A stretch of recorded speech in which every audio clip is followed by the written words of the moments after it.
Ko mga kapatid kay Kristo Jesus, sana po kayo ay nasa mabuting kalagayan. Tayo po ngayon ay nasa ikalawang linggo na sa panahon ng Kwaresma. At taon-taon, tuwing sumasapit po ang ikalawang linggo ng Kwaresma, ang ating ebanghelyo ay patungkol sa Transfiguration. Alam natin na ang kapistahan ng Transfiguration ay tuwing August 6.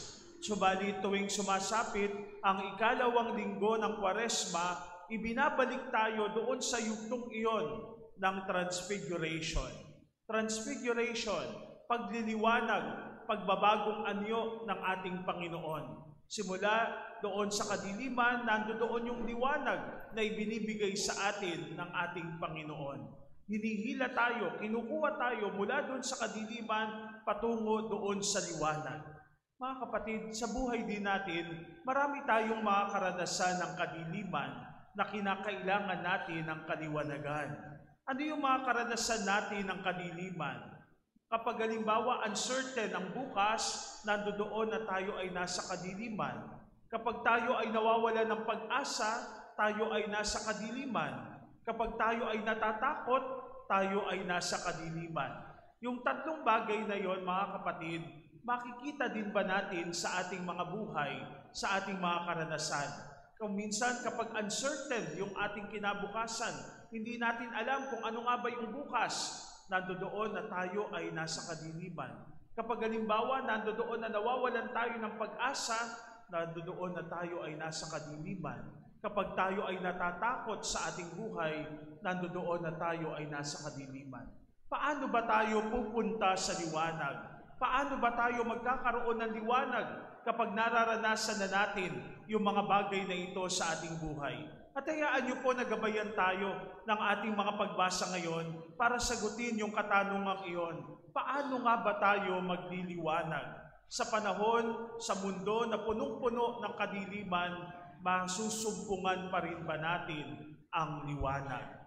Yung una, mga kapatid, kapag halimbawa uncertain ang bukas, kapag halimbawa hindi natin alam kung ano nga bang mangyayari sa bukas, nandoon na tayo ay nasa kadiliman at kinakailangan natin ng liwanag.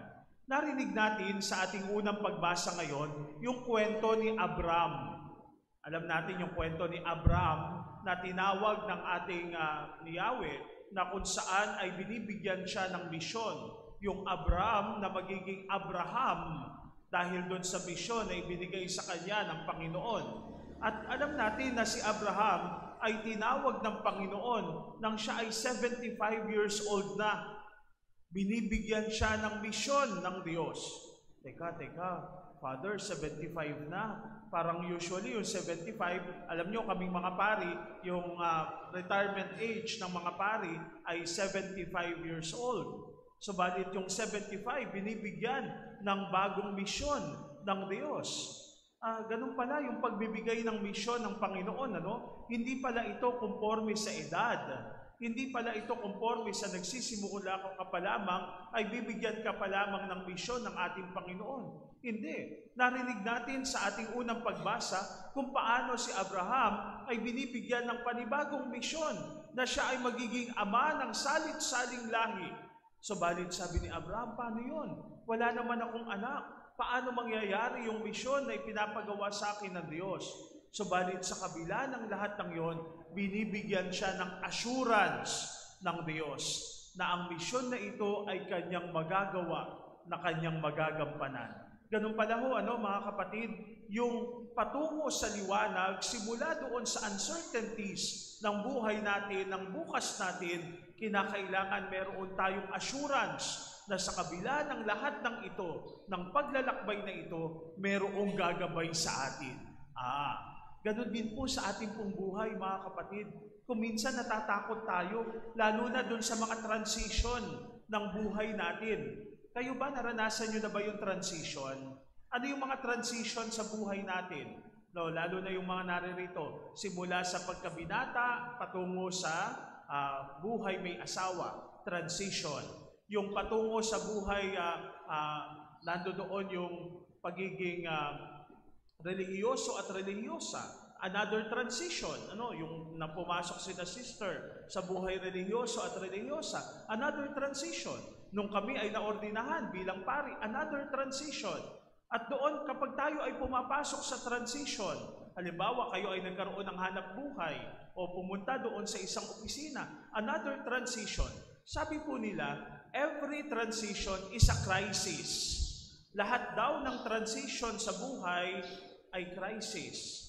Nakakadama tayo ng krisis sa buhay. Bakit? Sapagkat uncertain yung ating pinupuntahan, yung ating patutunguhan. Hindi natin alam, ano nga bang bukas meron ako kung kasama itong taong ito? Ano nga ba ang meron sa akin kapag dito ako sa hanap buhay na ito? Uncertain, kaya nga nagkakaroon ng crisis. Subalit sinasabi sa atin that every transition is a choice.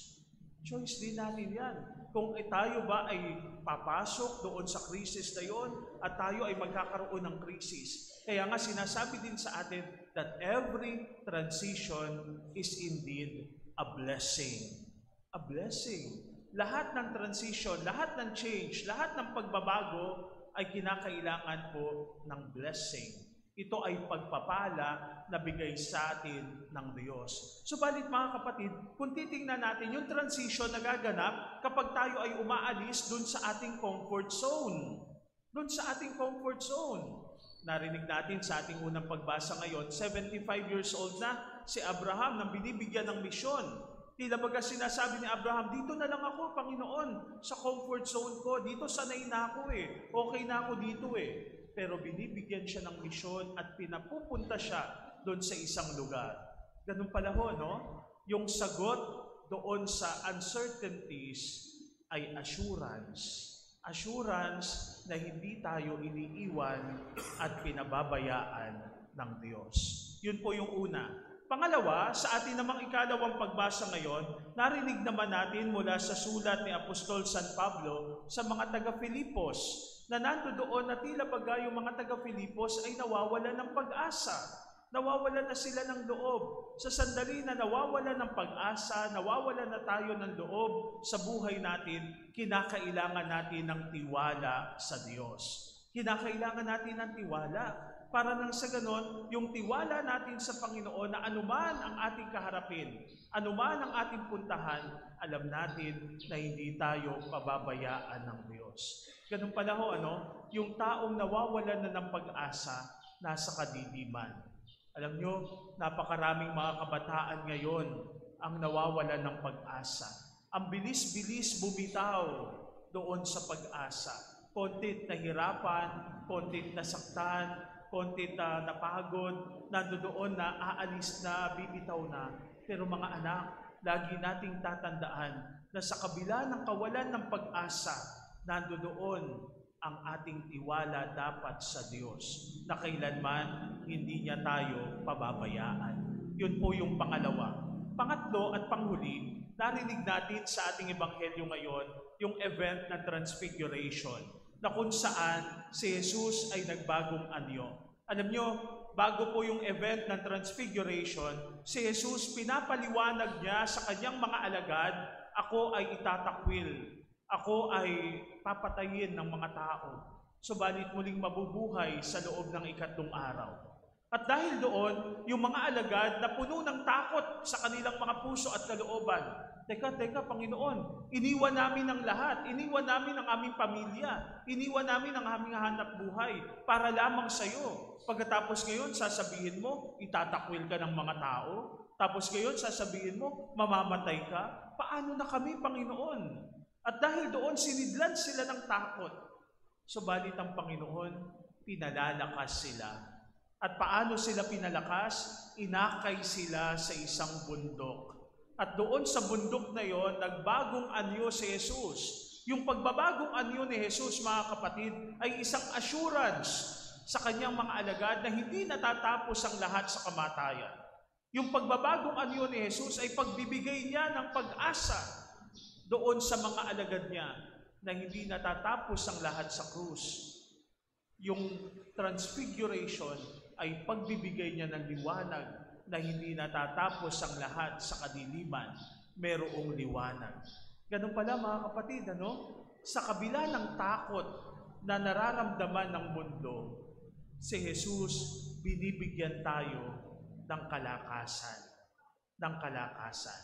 Alam nyo, naalala ko nung pumunta kami doon sa Holy Land, doon sa bundok ng Tabor, doon sa event kung saan nangyari itong Transfiguration of Jesus. Pagpasok ninyo doon sa simbahan ng Transfiguration, doon sa mismong altar, meron po doon 4 na icons ng Transfiguration. Yung unang icon ng Transfiguration na nangyari kay Jesus ay yung event ng Incarnation. Ano yon? Na si Jesus, Diyos na totoo at nagkatawang tao at nakipamayan sa atin. Yun yung una niyang Transfiguration. Yung pangalawang icon naman ay yung event na narinig natin sa ating ebanghelyo ngayon. Yung Transfiguration niya doon sa bundok ng Tabor. Yung pangatlong icon na nakalagay doon sa simbahan ng Transfiguration ay yung Resurrection of Jesus. Nang si Jesus ay muling mabuhay, yun ay kanyang event ng Transfiguration. At yung pang-4 na icon na nandoon ay Eucharistia. Eucharistia. Na sa misa, yung simpleng tinapay at alak ay nagiging katawan at dugo ng ating Panginoong Jesucristo. Mga kapatid, mamaya tatanggapin natin ang Eucharistia. At sana sa pagtanggap natin ng Eucharistia, magkaroon din tayo ng sarili nating transfiguration. Marami tayong mga karanasan ng kadiliman. Marami tayong karanasan ng uncertainty sa buhay natin. Marami tayong karanasan na nawawalan tayo ng pag-asa. Marami tayong karanasan ng pagkatakot. Pero sana sa tulong ng Eucharistia, nandoon ang kalakasan sapagkat ina-assure tayo ng ating Panginoon, hindi tayo pababayaan. Panghawakan natin ang ating pag-asa at tiwala sa Diyos at pinalalakas tayo sa ating buhay. Kaya lang, hindi po doon natatapos ang lahat. Paglabas ninyo ng simbahan, pag-uwi ninyo ng bahay, maraming mga tao pa rin ang nasa kadiliman at natatakot, nawawalan ng pag-asa dahil sa uncertainties ng buhay. Pwede ba na tayo naman ang magdulot sa kanila ng lakas sapagkat dala-dala natin sa ating puso at kalooban si Jesus? Nawa, marinig natin mga kapatid, ang mga kataga ni Jesus. Huwag kayong matakot. Ako ito, si Jesus. At dinggin natin ang tinig ng Ama na nagsasabi, narito ang minamahal kong anak. Pakinggan ninyo siya. Amen.